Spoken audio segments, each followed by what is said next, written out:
Right, we're recording. Sonic spin-offs. Sonic spin-offs. Starting a new series of videos with Alan.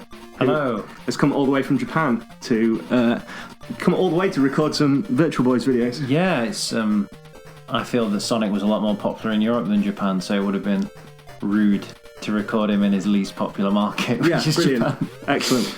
Well, you haven't actually come all the way to record videos, but we thought we probably should while you're here. Yes. As someone who grew up as a Sega boy before morphing into a Nintendo boy in the late 90s. Yeah, I think I'm probably the same. Yeah. I think we're probably coming at this from the same angle. So yeah, we thought we'd look at Sonic spin-off games. I'm sure that YouTube's full of videos of Sonic 1, 2 and 3, and that's boring. So let's look at some of the less known Sonic titles, starting with Sonic Blast. Yeah, and you were telling me that this was a Master System release in Brazil only. Yeah, this is available on the Game Gear elsewhere, and it really looks like a Game Gear game. I was just going to say, it's got a huge border around it. It looks like I'm playing on a Super Game Boy. Yeah, but like a lot of Sega games, Game Gear games, they re-released in Brazil on the Master System because the Master System's massive over there. So Virtua Fighter Animation's another one, which was a Game Gear game everywhere else, and then it came out on the Master System there. Okay, that's the pause button. God, this looks terrible. Yeah, it's very ugly, isn't it? It makes me think it's probably... I wouldn't be surprised if this game was released around the time of Donkey Kong Country. Yeah. And when definitely. Obviously that style of graphics was the rage. I was wondering if they were using the same model from That running Sonic. animation when it's going around that's fantastic. Brilliant. It kind of looks like the model from Sonic 3D Blast. Yeah, but obviously... Not isometric. Yeah, just squashed and put into a 2D landscape. Oh, it's got the downward arrow boxes from the Sonic 1 on the Master System. Oh, yeah. I assume that's the continue point. Yeah, I'm guessing so. Yeah, I've never played this. I mean, I assume from setting the task of looking at Sonic spin-offs, we're going to play a lot of bad Sonic games. Yes, I think it's a weird property, Sonic. In retrospect, you kind of get the feeling that Sega didn't really know what to do with him. Yeah, I mean, you look at Nintendo. Generally, when they've put Mario into a spin-off, whether it's Mario Party or Mario Kart, it's something that they turned into a big success. Yeah. And all the Sonic spin-offs, they didn't kind of turn into their own series. I think Sonic Spinball was quite well received, but they never made a sequel. No. To the best of my knowledge. No, they didn't. Yeah, it's a game that I never owned, but I played it at friends' houses, definitely. I played it a little bit. The thing with as we said earlier, I was a huge Sonic. Just threw a spin attack. Yeah. I was a huge Sonic fan as a child. I got Sonic the Comic, the incredible magazine, which I still have, all of my copies. But because I was a kid, I couldn't afford to buy the spin-offs. And and I couldn't justify to my parents all the time just saying, "Can I have?" Are you underwater here? I think I'm supposed to be underwater. As notified by this white flashing light. Yeah. Oh, there's a bubble. A bubble just came out of here. Yeah. It appears in this one that I can stay underwater and don't have to worry about drowning like the other game. Oh, well, that's good. But how do you get out of the water is the big question. I think there's a white. I came through a white pipe, so I assume I can go back up it. Because I can't jump high enough, so I assume I can maybe spin dash across the water or something. No, can't do it. Like that. Oh, hang on, he's got a double jump. Oh, he's got a double jump like in Sonic 3. So this revolutionary. This seems to have been taking ideas from other Sonic games because there's the. And they're enemies from Sonic 2. Yeah, the monkeys. And there's the double jump from Sonic 3, and there's the downward pointing arrow on the boxes, which were from Sonic 1. Yeah, it's like they've taken the best of all the Sonic games. Yeah, and put them in a terrible game. It's a great idea. Yeah, it's kind of... The levels are very short. I'm already on the third level, which I assume means I'm going to be facing Robotnik soon. Yeah, I'm just assuming that the Game Gear might... There we go. Game Gear just might not have the power, like the RAM to hold a big level in memory.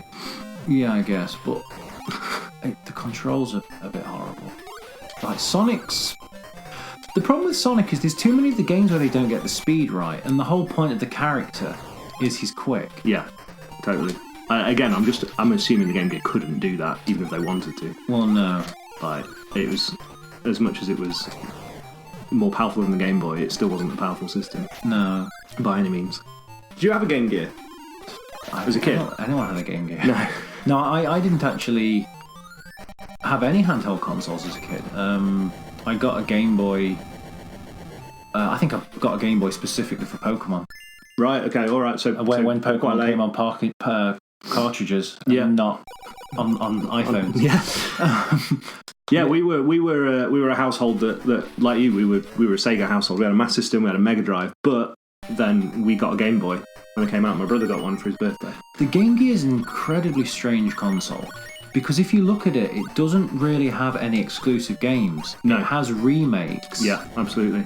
And it's like one of the things that Nintendo did really well with the Game Boy is they released a Zelda game and it was a completely original Zelda game, and the Mario games are completely original. It wasn't that they were restricted ports of, say, Mario World or Link to the Past. They were their own game. Yeah. And they were very good. And like you look at the Game Gear library, it's either remakes of Master System games, or later on it was really dumbed down ports of Mega Drive games. Yeah. So it's a console without a kind. That's level so short. It's a console without a personality. It absolutely is. Yeah. The 8 batteries. Yeah, I was going to say it was just bad hardware as well. Like it was powerful. It always looked better than the Game Boy games. It was colour, had all these things. But yeah, the battery would last about 20 minutes, and it took 8 of them. And yeah, it was massive as well. I mean, I didn't have a Game Gear, at the time. I got one later from a car boot sale. But it comes in a massive carry case that's like bigger than my Xbox One. Like it's not portable at all. It's bigger, not always better. Yeah. I mean, the original Game Boy was large, but yeah, it was portable. Oh yeah. I really like the original Game Boy. I actually really like handheld games. Impact, which is a wall of spike. Yeah, brilliant. I really like the original Game Boy. I think it's got some brilliant games on it, and I really like handheld gaming. I've got a lot of Game Boy Advance games. Yeah, the original Game Boy is absolutely brilliant. And it ran for so long as well. Like, it was a long-running console. Like, About you 10 say years. Longer. Yeah, longer. I got my Game Boy Color. It would have been 2001, maybe a little. No, Game Boy Advance. Sorry, 2000. Yeah. Okay, whoops. This is irritable. Weird. What's that? Yeah, maybe something like that. I don't know. It came out in like the 80s, late 80s, mid to late 80s. I think it was 89 in Japan. Yeah, we would have got ours early 90s. I mean, it came out quite a lot later in Europe. This is the first Sonic game I've seen where the end of level thing has you running left. Yeah, weird. I thought you'd just gone back to the beginning. I wasn't really paying attention. I wasn't holding my attention too much. So, looking at this, what's your first impression of this game? If I didn't know that it was an actual Game Gear and Master System game, I would think this is one of those like ROM hacks that people make where they get Sonic running on a NES. Yeah. That's what I think of it. No, it does. Yeah, it's not very good. It feels like a homebrew project. Yeah, which, to an extent it probably was, because I don't think Brazil's kind of known for football and flamenco. It's not known for its expertise of video game programming. Well, no, but boss time. I'm just going to look up the details of the game. I'm guessing. Well, there's a Sonic Blast. Is there Sonic Blast on the Mega Drive? Is it called Sonic 3D Blast? Yeah, which is Flicky's Island, which I think is just Sonic 3D Blast in America. Yeah, I think it was released as Sonic 3D Blast on some. I think on the Mega Drive it's called Sonic 3D Blast, and then they re-released it on the Saturn. I don't understand what. Why has Robotnik got like a little ponytail? I'm not sure. What is it supposed to be? Bizarre. It feels like a game of people who know the Sonic characters but don't know how to use them. So it was developed by Aspect, who have made loads of the Sonic spin-offs. I was looking through the list earlier, and when you kind of trying to decide what's a mainline Sonic game and what's a Sonic spin-off, it seems to be, if it's made by Aspect, it's probably not a mainline Sonic game. Okay. So they made like Sonic Triple Trouble. Yeah. They made Sonic. Just noticed a big Sorry to interrupt. I've noticed a big difference on Sonic on the Master System, Sonic 1 on the Master System, which is actually probably the best Master System game. Oh yeah. Unless one of these Sonic spin-offs surprises me. when you get hit, you just lose one ring and you can't grab them back. But on this one, when you get hit, you lose your rings, but you don't actually lose all of them. Yeah. Yeah. Like when I got hit, I lost 4 or 5 rings. I think that's the only Sonic game I've played. Yes, that's the only Sonic game I've played where he doesn't lose all his rings upon getting hit. So that's an interesting. That is an interesting little factoid. So this came out in 1996. So the year the N64 came out, this came out. 96 was a hell of a year. That's a lot later than I would have expected. It doesn't surprise me because, as I say, it looks very much like a game where people are trying to recreate Donkey Kong Country. Yeah. So 1996. I mean, I do know that one of the things, if you look at the NES and the Master System... Wow, there's just no transparency on those rings at all. No, okay, it's pretty horrific. Yeah, it's not. It looks like they just ran out of power. And they're like, we can't have transparency behind these rings. They've got to be on a white plug. I mean, it's not like they're going to be hid against the background because the background's black. Yeah, it's bizarre. So it came out in 1996 on the Game Gear, and then this Master System version came out in Brazil in December 97. Wow. Okay, so that's a year before Ocarina of Time. That's which is when gaming peaked. And then it came out on the 3DS Virtual Console, apparently. Really? Wikipedia tells me it came out on the Nintendo 3DS in 2012, which I'm assuming is Virtual Console, like one of the Game Gear Virtual Console games. Maybe it was the Master... Oh, yeah, but the Game Gear one, you're right. I'm forgetting that they released the Game Gear version. So it was ported to the Master System by Tectoy, who did a lot of these Masters. It was a Brazilian company. They did a lot of these Master System. Well, Master System's actually still for sale in Brazil, isn't it? It's a weird one, actually. I read this recently. Do you know that the Mega Drive actually outsold the SNES in America? Really? Yes. But overall, the Master System outsold the Mega Drive so much in Japan that there's more that the SNES was the better selling console worldwide. But it was because they sold about 6 million more SNESs than Mega Drives in Japan. Yeah, I heard that the Mega Drive wasn't such a hit in Japan. Yeah, but I always thought that the SNES was bigger in the States as well. Yeah, me too. Because I always knew that the Mega Drive was more popular in Europe. Yeah, I thought it was a big European thing. I mean, I hear Americans talk about the Genesis as as if it's a weird European thing as well. Often, like there definitely seems to be a lot more reverence for the SNES. But yeah. Well, you watch crazy. If you look at like video game channel sugar, I hope that comes back down. If that doesn't come back down, I'm actually stuck. Brilliant. There we go. If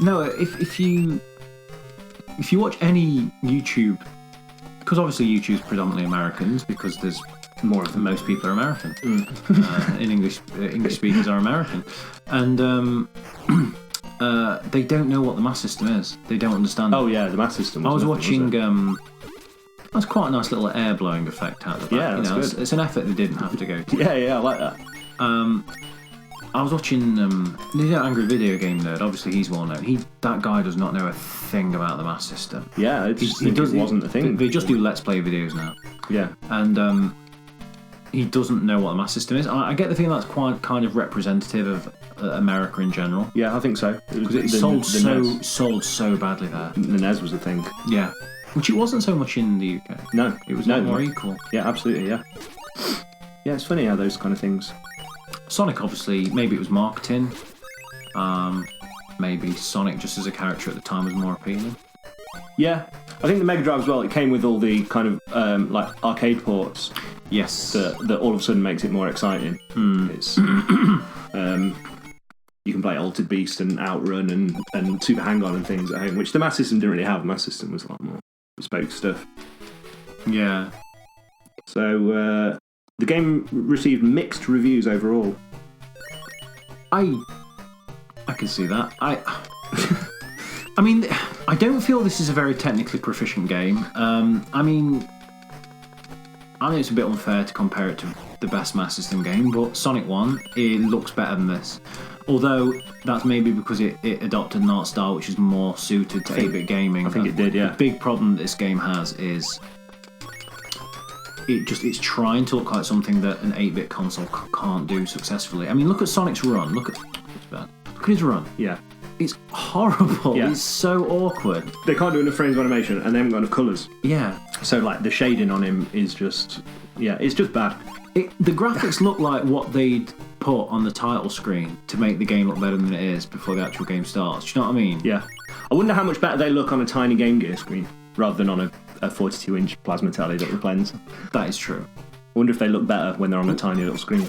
That is Dr. Robotnik. What is going on here? Why are you just in darkness? I've flown into space on this, and Is it possible to fall off that, or does it just follow you? no, it follows me wherever I go. Okay.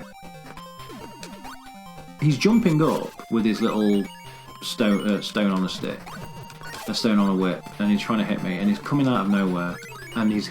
Oh no, I've lost all my rings, I think I might die. Sugar, it's my first life. It was interesting that it gave you the option to pick Knuckles as well. Yeah. I don't know what was wrong with Tails at the time. What's happened there? You've pressed the pause button's mapped to B for some reason. That's bizarre. It's the fun of playing on an emulator. Yeah. Well, these are mapped What's the point of those rings? That's so irritating. Rings are not decoration. Maybe there's like a it's secret passage, I guess. Yeah, there's a little nook that you can walk past.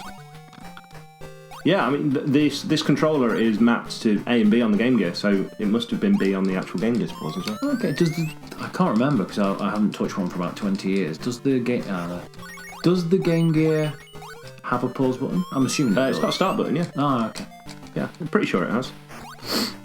Obviously, with the Master System, the pause is on the actual console. Oh, yeah, that'll be why it's on B then. Because it's a Master System console. Yeah, of course, it's Master System. System. We're not playing a Game Gear game. Yeah, no, it'll be... Yeah, it's obviously mapped. So they've just mapped pause to the controller, which is... And the beautiful simplicity of the Sonic games mean that you can just play them with one button. Yeah, absolutely. I don't know how much more of this we really need to play. I think... We've probably almost finished it. I'd imagine we're quite far through in the 16 minutes we've been on it. It's not a great Sonic game. No, it's I think it's technologically trying to do something that you can't do on the hardware. The level designs are really short and not particularly interesting. It's not really got any original ideas. It's doing that classic thing of is using things from better games, so it just makes you want to play the better game. Yeah, totally. The bosses are weird. The bosses are really weird. It's like Dr. You've just gone through the screen when you meant to hit. That should have been... How do I hit him? You're supposed to hit his dome that he's hiding in. I assume to break the glass. Oh, right, okay. Got you. That would make sense. It's just his little... You got hit teleport. Yeah, and you didn't hit all the... When you hit, you only lost 10 rings, which is interesting. Yeah. Which actually makes it easier. That, yeah. But yeah, he kind of randomly appears out of nowhere, which makes it a bit hard. I assume it's 8 hits, and you've done 3. That's a good start. I guess the technique would be to jump when he's going to teleport. Just jump in a direction. Yeah, get away from it. Get away from him. Yeah. Taking a fair few rings off you. How many times have you had to hit him? I think they're all 8. I think it's the traditional Sonic 8 hits. Which is interesting because like a lot of Nintendo games, for example, say it's only 3 or 4. Yeah. But maybe they make the characters harder to hit. This is just it's going to rubbish. Keep coming up and down. Yeah, it's not very good. It's a horrible boss. I don't understand how he just why you hit him then. I blatantly hit him. So we've got poor. Another thing we can talk about is poor collision detection. Oh yeah, all over it. I'm dead here, aren't I? Pretty much. I think he hit you off screen. Oh, I think we need to stop the Sonic Blast video. Yeah. So. Are we going to rank these in a similar way to the hit series ranking the SNES? Yeah. We have to really if we're ranking the Sonic spin-off. Ranking the Sonic spin-offs, yeah. Well, I mean, it's the best Sonic spin-off game. It's definitely the best Sonic. It's the best Brazil-only Master System Sonic spin-off that I've played today. Yeah, I'd say that. I'd agree. Yeah, I'd go along with that. I don't think it's going to be after we play the second game. But yeah, well, we'll look through the list and decide what's next. But yeah, well done, Sonic Blast. You're the best Brazil-only Master System Game Gear port of a Sonic game. With a B in the title. With a B in the title, yeah, that's an impressive accolade. All right, so yeah, we don't know what we're going to do next yet, but we'll look at the list and hopefully it'll be better than this. It's not a great game. No, we'll see. I'm sure it's very expensive if you try and buy it off eBay. So just download it. Yeah, probably. Okay, well, if you enjoyed the video, give it a like, give us a sub, because we're going to do a load more of these. Look at more terrible Sonic games. Yeah, and I'm sorry that I'm not Robbie. Yeah, let's say that. Okay, yeah, catch you next time. Bye. Bye.